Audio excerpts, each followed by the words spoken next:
Hello students, welcome to my YouTube channel science for students. आज हम लेकर के आए हैं क्लास 12 सॉल्यूशन का पार्ट 3। पिछली वीडियो में हमने सॉल्यूशन की कंसंट्रेशन को कितनी तरीके से हम एक्सप्रेस कर सकते हैं वो पढ़ा था, जैसे कि mass percent, volume percent, mass volume percent, parts per million, mole fraction, molality. Different तरीके से हम कंसंट्रेशन को रिप्रेजेंट कर सकते हैं किसी सॉल्यूशन की। आज हम पढ़ने वाले हैं जो एनसीईआरटी में इन टेक्स्ट क्वेश्चन दिए हुए हैं उनको सॉल्व करेंगे। तो पहला क्वेश्चन है, calculate the mass percent of benzene and carbon tetrachloride if 22 grams of benzene is dissolved in 120 gram of carbon tetrachloride। ये हमारा क्वेश्चन है, क्वेश्चन 2.1। इसको हम सॉल्व करेंगे। पहले क्वेश्चन को समझ लेते हैं सिंपली। एक सॉल्यूट है बेंजीन C6H6, इसकी 22 ग्राम, और एक सॉल्वेंट दिया हुआ है कार्बन टेट्राक्लोराइड, इसकी अमाउंट है 122 ग्राम। ये पूरा एक सोल्यूशन है। हमें इन दोनों की अलग अलग मास परसेंट निकालनी है। तो जैसा कि हम मास परसेंट का फॉर्मूला जानते हैं, मास परसेंट ऑफ C6H6 क्या हो जाएगी, ऊपर हम मास ले लेंगे, मास ऑफ C6H6 यानी कि बेंजीन का, अपॉन नीचे टोटल मास ऑफ सॉल्यूशन। देखिएगा, सॉल्यूट है 22 ग्राम, सॉल्वेंट है 120 ग्राम, तो इनका टोटल जो वॉल्यूम हो जाएगा वो 144 ग्राम्स हो जाएगा। वैल्यू रख देते हैं, मास ऑफ C6H6 22, इधर हम 100 लगाना, ये मास परसेंट में 100 से मल्टीप्लाई होती है, फॉर्मूले में 100 से मल्टीप्लाई कर देंगे। तो मास ऑफ C6H6 हो जाएगा 22 ग्राम, अपॉन टोटल मास है हमारा 144 ग्राम इंटू 100। यस, इसको हम लिख सकते हैं 22 100 से मल्टीप्लाई अपॉन 144। ग्राम से ग्राम कैंसिल है। इसको सॉल्व कर लेते हैं। 144 एक बार चला जाएगा, 144 अपॉन 6,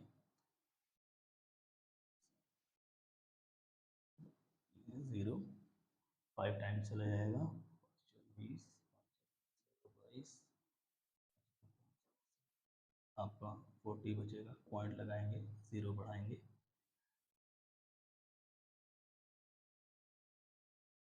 2 टाइम्स चला जाएगा,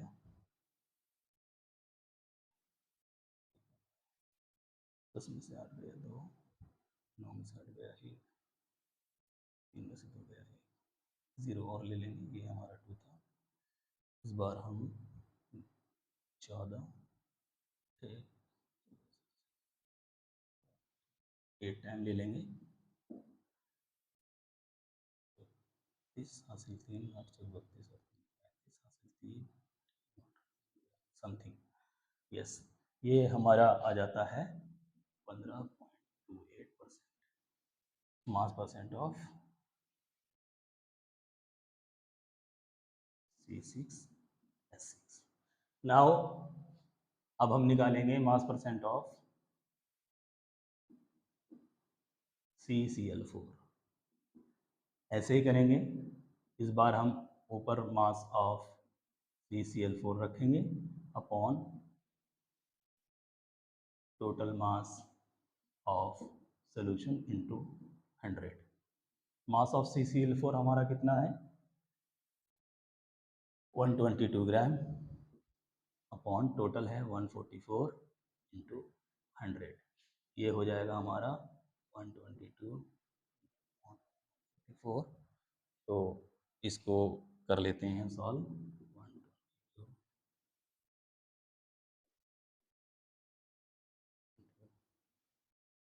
144 देखेंगे, 1 2 3 3 3 में नहीं, 4 में पढ़ेंगे, 14 पंजे 74, 8 टाइम पढ़ लेंगे।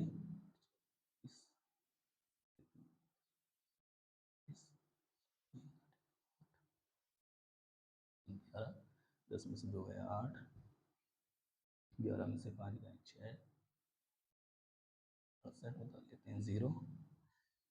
ये हमारा 16, 4 चौक 16 और 1 17, इसलिए 4 ये आ गया हमारा 4, इसमें से 6 गए 4, 8 में से 7 गया,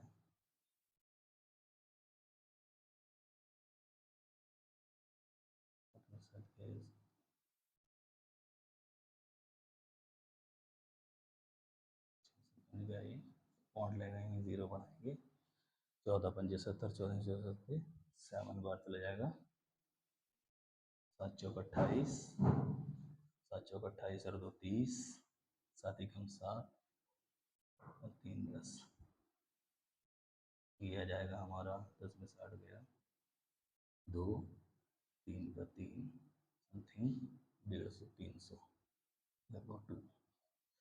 तो ये आ जाता है निकल के हमारा 84.72। एक तरीका तो ये है, अलग से मास परसेंट निकाल लेंगे हम CCl4 की। अदरवाइज हम ऐसा भी कर सकते थे कि ऐसे कर सकते थे हम, mass percent of CCl4 is equal to 100 में से 100% में से 15.28 माइनस कर देते, तो ये निकल कर आ जाती है हमारे पास 84.72%। ये सोल्यूशन हुआ हमारा। एक बार फिर देख लेंगे क्वेश्चन को कैसे किया गया हमने। ये हमारा 2 मास दिए हुए थे सॉल्यूट और सॉल्वेंट का, उसका हम टोटल कर लेते हैं मास ऑफ सोल्यूशन। तो अब निकालते हैं हम फॉर्मूले में मास परसेंट ऑफ C6H6, तो ऊपर mass of C6H6 total mass of solution into 100, ये सॉल्व कर लेते हैं। सेम इसी तरीके से हम CCl4 का भी निकालते हैं। अदरवाइज ये एक शॉर्ट ट्रिक से भी कर सकते थे हम कि ये 2 ही कंपोनेंट्स है इनके अंदर, एक कंपोनेंट के परसेंट को 100 में से माइनस करके कर सकते हैं।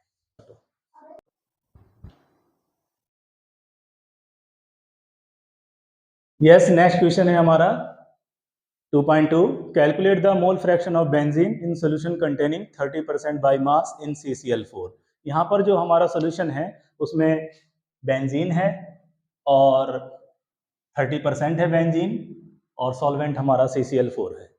तो 30% by mass means 30 gram benzene है एंड 70 ग्राम CCl4 है। अब हमें इसमें मोल फ्रैक्शन निकालना है। मोल फ्रैक्शन का फॉर्मूला हमें अच्छी तरह पता है। मोल फ्रैक्शन में हमें मोल्स की जरूरत पड़ती है, तो सबसे पहले हम मोल्स निकालेंगे। तो मोल्स ऑफ C6H6 का फॉर्म मोल्स निकाला कैसे जाता है, जिस सब्सटेंस के भी मोल्स निकालने हैं उसका ऊपर मास लिखते हैं, नीचे मॉलिक्यूलर मास लिखते हैं। तो मास ऑफ C6H6 और मॉलिक्यूलर मास ऑफ C6H6। मास दिया हुआ है हमारा क्वेश्चन में 30 ग्राम, और मॉलिक्यूलर मास होता है बेंजीन का 78, ये हमने यहाँ निकाला है। C6H6 का यहाँ कार्बन का होता है 12, 12 इंटू 6 हो जाता है 72, और हाइड्रोजन का होता है 1, 1 इंटू 6 हो जाएगा 6, 72 प्लस 6 इज इक्वल टू 78। जब हम 30 को 78 से डिवाइड करते हैं, तो ये मैंने डिवाइड किया है टाइम, जिससे टाइम कम लगे, मैंने इसको पहले से डिवाइड करके रख रखा था। तो ये हमारा निकल के वैल्यू हो जाती है 0.385। तो ये हमारे मोल्स आए हैं C6H6 बेंजीन के। इसी तरीके से हम निकालेंगे मोल्स ऑफ CCl4। सेम वही पैटर्न होगा, वही फॉर्मूला होगा। ऊपर मास रखेंगे, नीचे मॉलिक्यूलर मास रखेंगे CCl4 का। तो ऊपर मास है हमारा क्वेश्चन के अकॉर्डिंग 70 ग्राम, और मॉलिक्यूलर मास है, हम निकालेंगे इसका CCl4 का। कार्बन का होता है 12 और Cl का होता है 35.5। क्योंकि यहाँ 4 एटम है, Cl के 4 एटम है, तो मल्टीप्लाई बाई 4, इससे मल्टीप्लाई करेंगे 142 आ जाएगा, और 12 जब ऐड करेंगे 154 हो जाएगा। जब 70 को 154 से डिवाइड करते हैं हम, तो हमारी वैल्यू आ जाती है 0.455। अब हमारे पास दोनों के मोल्स हैं। अब मोल फ्रैक्शन निकालना बहुत आसान है। हमें मोल फ्रैक्शन का फॉर्मूला याद है। मोल फ्रैक्शन होता है किसी भी, अगर हमें मोल फ्रैक्शन निकालना है कि बाइनरी सोल्यूशन का, तो ऊपर हम जिसका मोल फ्रैक्शन निकाल रहे हैं उसके मोल्स लेते हैं, और नीचे जो कंपोनेंट हैं, अगर 2 कंपोनेंट है तो दोनों कंपोनेंट के मोल्स लेंगे, और अगर 3 कंपोनेंट होंगे तो 3 के लेंगे। हमारे इस क्वेश्चन के अंदर 2 कंपोनेंट है, बेंजीन और CCl4, तो हम दोनों के मोल्स लेंगे जो हमने ऊपर निकाले हुए हैं। तो मोल्स ऑफ C6H6 आएंगे हमारे 0.385, अपॉन ये कर लेंगे हम दोबारा से मोल्स ऑफ CCS6 और प्लस मोल ऑफ CCl4, तो इनकी वैल्यू को दोनों को ऐड कर लेंगे तो ये आ जाएगी हमारे पास 0.385 अपॉन 0.840। जब दोनों को हम इसको इस डिजिट से डिवाइड करेंगे, ये मैंने की हुई है, तो ये निकल कर आ जाती है 0.458। ये हमारा मोल फ्रैक्शन आ गया। किसका मोल फ्रैक्शन आया है हमारे पास? बेंजीन का मोल फ्रैक्शन। इस क्वेश्चन में हमसे सिर्फ बेंजीन का ही मोल फ्रैक्शन पूछा गया था, तो हमारा यहीं पर आंसर हो जाता है। अगर हमें इस क्वेश्चन में ये भी पूछ लिया जाता कि CCl4 का भी बताइए, तो हम जानते हैं दो कंपोनेंट हो या तीन कंपोनेंट हो, सबका जो सम होता है वो एक होता है। तो यहाँ पर हम मोल फ्रैक्शन निकालेंगे CCl4 का, 1 में से माइनस कर देंगे मोल फ्रैक्शन ऑफ C6H6, तो हमारा निकल के आ जाएगा 0.542। यहाँ हमने ये दूसरा क्वेश्चन कंप्लीट कर लिया है।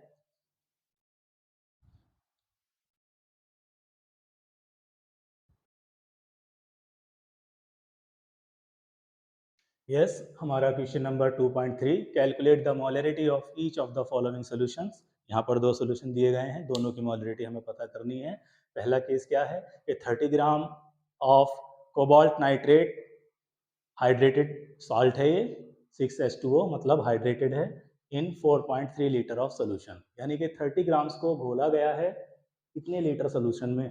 तो हमें पता करना है कि इस सोल्यूशन की मोलरिटी क्या होगी। दूसरा केस है, इसके 30 ml को ये जो सोल्यूशन बना हुआ है हमारे पास, ये जो फर्स्ट केस में सोल्यूशन बना है हमारा, अगर हम इसके 30 ml को निकालें, यानी कि इस केस में जो सोल्यूशन तैयार हुआ है उसके अगर हम 30 ml निकालें और उसकी मोलरिटी कितनी है 0.5 MH2SO4 डाइल्यूट किया गया है उसको, उसके अंदर और ज़्यादा वाटर मिलाया गया है और उसका वॉल्यूम 500 ml कर लिया गया है।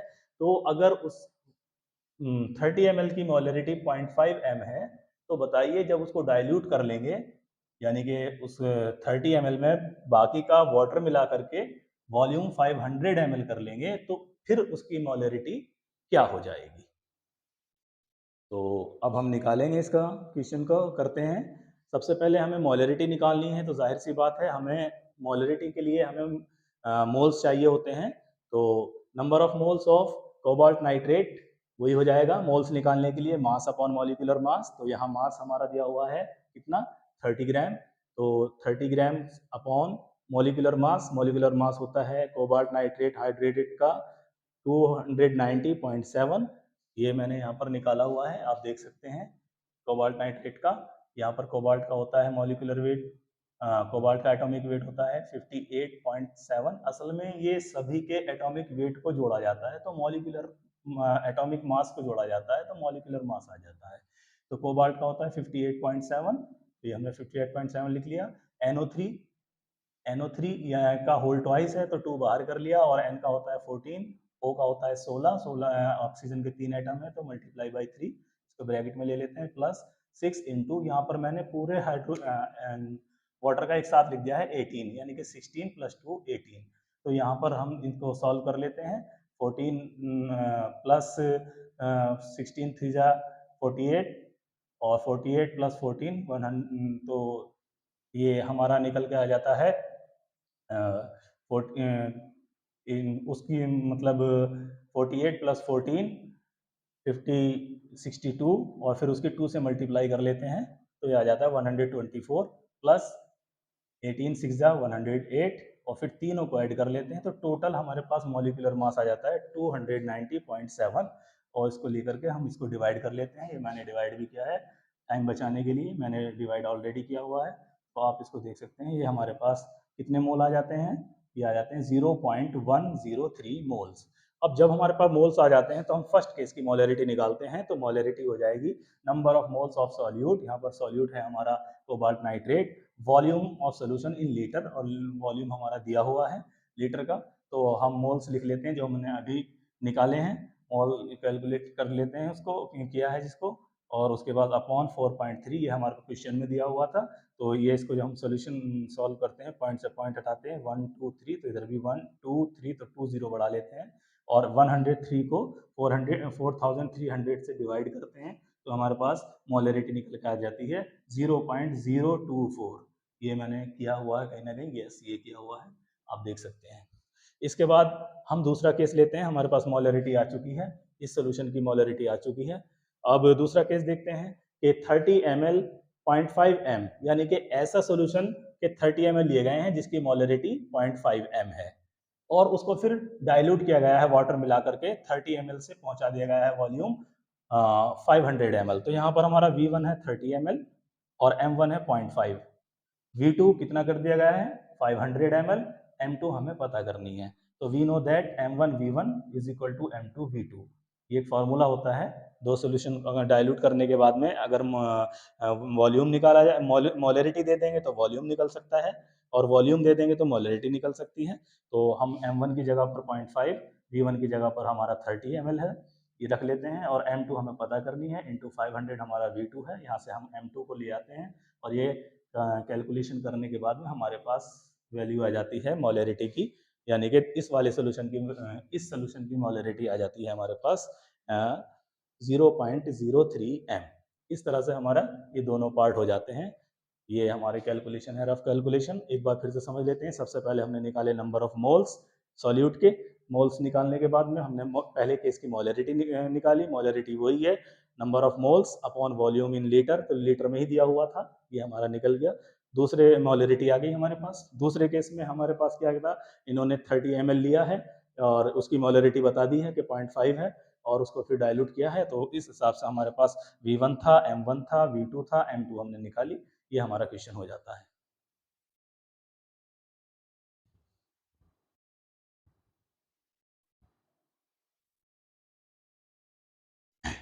Now next question is question number 2.4. Calculate the mass of urea NH2CO NH2 required in making 2.5 kg of 0.25 molal, ये ध्यान रखना है, MOLAL, molal aqueous solution.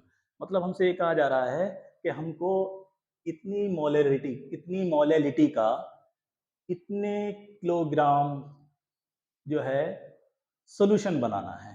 Solution बनाना है मीन्स यहाँ पर इतनी मोलैलिटी का सोल्यूशन तैयार करना है तो कितना यूरिया चाहिए, how much amount of urea is required. तो पहले हम इस मोलैलिटी से इतने मोलल सोल्यूशन जो तैयार होगा उसके लिए कितना मास चाहिए यूरिया का, पहले हम वो कैलकुलेट करेंगे। तो 0.25 मोलल सोल्यूशन मीन्स इतने moles in 1 kg of solvent water, यानी कि हमें मोलैलिटी की डेफिनेशन से याद है कि number of moles upon volume of solvent. हम वहाँ सॉल्वेंट का वॉल्यूम लेते हैं ना कि सॉल्यूशन का, और वो भी कितना 1 kg। आप डेफिनेशन उसका फार्मूले में जाकर के देख सकते हैं। तो हम अच्छी तरह जानते हैं कि अगर किसी सॉल्यूशन की मोलैलिटी 0.25 है तो इसका मतलब ये है कि उसमें 0.25 मोल्स 1 kg सॉल्वेंट, यानी कि यहाँ पर हमारा सॉल्वेंट वाटर में घुले हुए हैं, इसलिए हम यहीं से मास निकालेंगे, इसी मोलैलिटी से, मोलल सोल्यूशन से मास निकालेंगे। तो mass of urea in 2.5 moles, moles से हम मास निकाल लेते हैं। कैसे कि मोल्स फार्मूला होता है हमारा मोल्स का, मोलर मास, यहाँ पर mass of urea in moles, हाँ mass of urea in moles, यानी कि मास का फार्मूला होता है mass is equal to number of moles into molecular mass. तो सीधा सा हो जाएगा, यहाँ पर हमारे मोल्स है 0.25 और मॉलिक्यूलर मास होता है यूरिया का 60। ये मैंने यहाँ पर कैलकुलेट किया हुआ, नाइट्रोजन का 14 हुआ, हाइड्रोजन का 2, कार्बन का 12, ऑक्सीजन का 16, नाइट्रोजन का फिर 14, हाइड्रोजन 2 है, कुल मिलाकर के 60। तो जब इनकी मल्टीप्लीकेशन की जाती है तो 15 ग्राम्स आ जाता है, यानी कि मास जो है यूरिया का इस सॉल्यूशन के अंदर जो 1 किलोग्राम सॉल्वेंट में बन रहा है वो है 15 ग्राम्स। अब इसी को, यही 50 ग्राम्स जो है 15 ग्राम्स जो है हमारा सॉल्यूशन को 0.25 मोलल बना रहा है 1 किलोग्राम सॉल्वेंट को। तो अब कितना कितना लिया जाए, जो अगर हम सॉल्यूशन का वॉल्यूम 2.5 kg भी करते हैं तो इतना ही मोलैलिटी इससे ऊपर ना जाए। तो अब हम देखेंगे, हम जानते हैं क्या अभी जो हमने निकाला कि 100 ग्राम्स या कहो 1 kg of water contain 15 gram of urea. तो mass of solution will be, अगर हम मास टोटल मास की बात करें, ये हमारा वाटर यानी सॉल्वेंट का मास है। अगर हम सॉल्यूशन का मास की बात करें तो सॉल्यूशन का मास कितना हो जाएगा, हम सॉल्वेंट यानी कि वाटर के मास को प्लस सॉल्यूट यानी कि यूरिया के मास को दोनों को ऐड कर देंगे तो ये हमारे पास सॉल्यूशन का जो है मास आ जाएगा, क्योंकि हमें यहाँ सॉल्यूशन सॉल्यूशन में पता लगाना है, ना कि सॉल्वेंट में। हमारा क्वेश्चन में जो बोला गया है वो सॉल्यूशन में पूछा गया है कि सॉल्यूशन का कितना मास कैलकुलेट कीजिए यूरिया का सॉल्यूशन में, मोलर एक्वस सॉल्यूशन में। तो अब चूंकि अब हमारे पास ये आ गया है मास ऑफ सॉल्यूशन, जिसमें हमारे 15 ग्राम यूरिया के 15 grams of urea is dissolve, तो हम कहेंगे because 1015 gram of solution contains 15 gram of urea, इसलिए 1 ग्राम में हो जाएगा 15 अपॉन 1015, इसलिए 2.5 kg, या हम इसको ग्राम में कन्वर्ट कर लेंगे 2500 grams of solution contains 15 by 1015 into multiply 2500 grams of urea. इसको हम सॉल्यूशन कर करके ये हमारे पास आंसर आ जाता है कि इतने ग्राम यूरिया की रिक्वायरमेंट पड़ेगी हमें अगर 2.5 kg सोल्यूशन बनाना है और उसकी मोलरिटी 0.25 ही होनी चाहिए। तो इस तरह से ये हमारा क्वेश्चन हो गया है, आप इसको देख सकते हैं।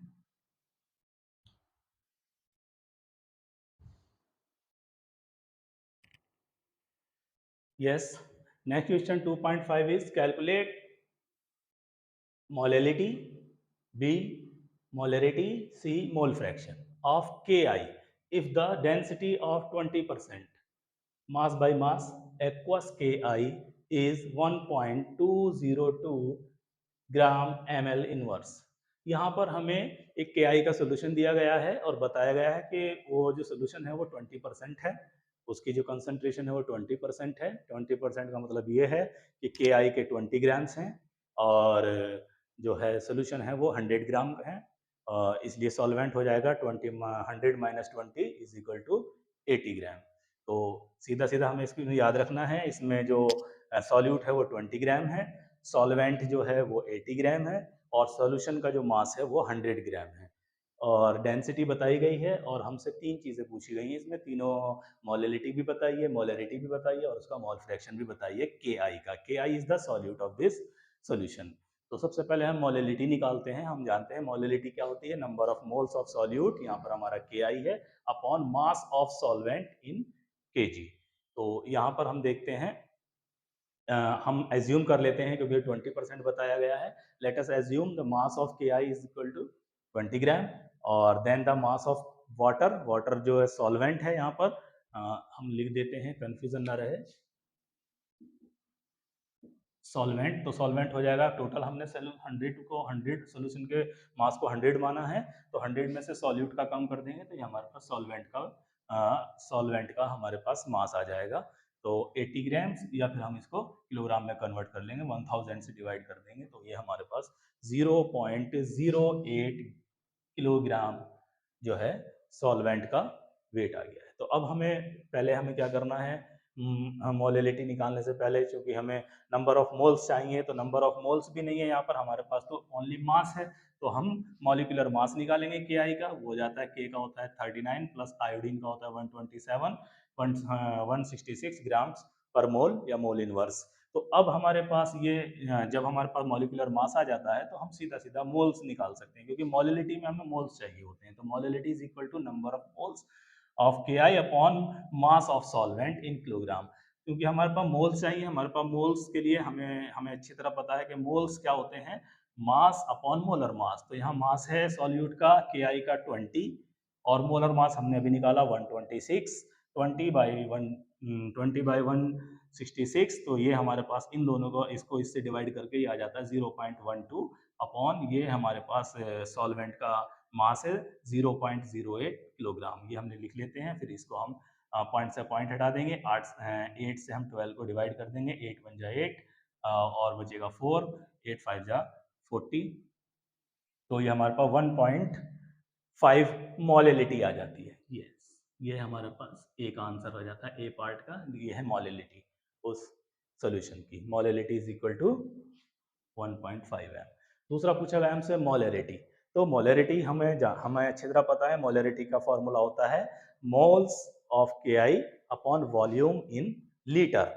अब हमें यहाँ पर लीटर नहीं दिया गया, वॉल्यूम नहीं बताया गया, बट हमें डेंसिटी दी गई है। तो डेंसिटी से हम वॉल्यूम का पता कर लेते हैं, क्योंकि density is equal to mass upon volume, तो volume is equal to mass upon density, और मास है हमारा सॉल्यूशन का मास लेंगे। यहाँ पूरे सॉल्यूशन का मास है 100 ग्राम, जो हमने एज्यूम किया हुआ है। मैंने पहले ही बताया था आपको, यहाँ 3 चीजें आपको याद रखनी है। सॉल्यूट का है 20, सॉल्वेंट का है 80, और सॉल्यूट प्लस सॉल्वेंट का है यानी कि सॉल्यूशन का है 100। तो यहाँ हमने 100 ग्राम रखा मास, और डेंसिटी हमें दी गई है 1.202 ग्राम्स पर एमएल। तो इसको हम 100 को इससे डिवाइड कर लेते हैं, ये हमारे पास वैल्यू निकल के आ जाती है 83.19 ml, क्योंकि ग्राम से ग्राम कैंसिल हो जाता है।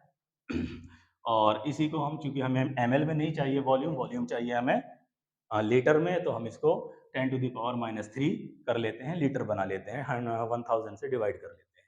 तो अब हम वैल्यू रख देते हैं। मोल से हमारे पास 0.12, यहाँ पर भी हमने निकाले थे, ये निकाले थे, देखो 0.12 यहाँ पर भी निकाल लिए हैं। अपॉन अपॉन में हमने वॉल्यूम रख लिया है 83.919 इंटू 10⁻³ ये 10⁻³ ऊपर जाकर के 3 जीरो हो जाते हैं, और फिर हम पॉइंट से पॉइंट हटा लेते हैं, तो ये हमारे पास वैल्यू निकल के आ जाती है 12,000 अपॉन 8,319। इसको हम डिवाइड कर लेते हैं, मैंने डिवाइड किया है 1.44 कैपिटल एम बनाएंगे, मोलरिटी आ जाती है।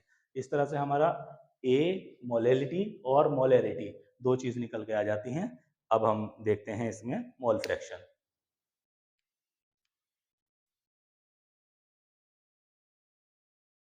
यस, क्वेश्चन नंबर 2.5 कैलकुलेट में जो है हमने अभी तक मोलरिटी और मोलरिटी को कैलकुलेट कर लिया था। अब है C part, mole fraction. Mole fraction का हम जानते हैं कि किसी सोल्यूशन में अगर दो कंपोनेंट्स हैं तो फिर ऊपर एक कंपोनेंट के मोल अपॉन नीचे दोनों कंपोनेंट के मोल को ऐड करके लिखते हैं। तो यहाँ पर हमारे पास जो सोल्यूशन है वो Ki का है, पोटेशियम आयोडाइड का, और वाटर का। तो यहाँ पर दो कंपोनेंट है, तो हमें मोल फ्रैक्शन Ki का निकालना है, तो number of moles of Ki को ऊपर लिखेंगे, और number of moles of Ki plus number of moles of water, यानी कि यहाँ दो कंपोनेंट है ना सोल्यूशन में, एक Ki और एक वाटर, तो हम इनको नीचे लिखेंगे ऐड करके। तो यहाँ पर हमारे पास number of moles of Ki हमने निकाले हुए हैं, हमने यहाँ लिख लिया, यहाँ लिख लिया, plus number of moles of water हमें नहीं पता, लेकिन हम निकाल लेंगे। Number of moles of water निकालने के लिए क्या होगा, अब mass upon molar mass.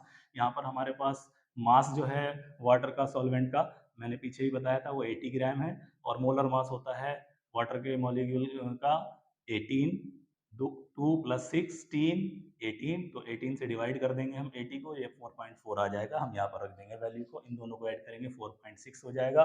Point से पॉइंट खत्म होकर के 12/456, और 12 को हम इससे डिवाइड कर लेंगे। यहाँ मैंने डिवाइड किया है, ये आप देख सकते हैं। ये हमारे पास मोल फ्रैक्शन आ जाता है Ki का 0.026।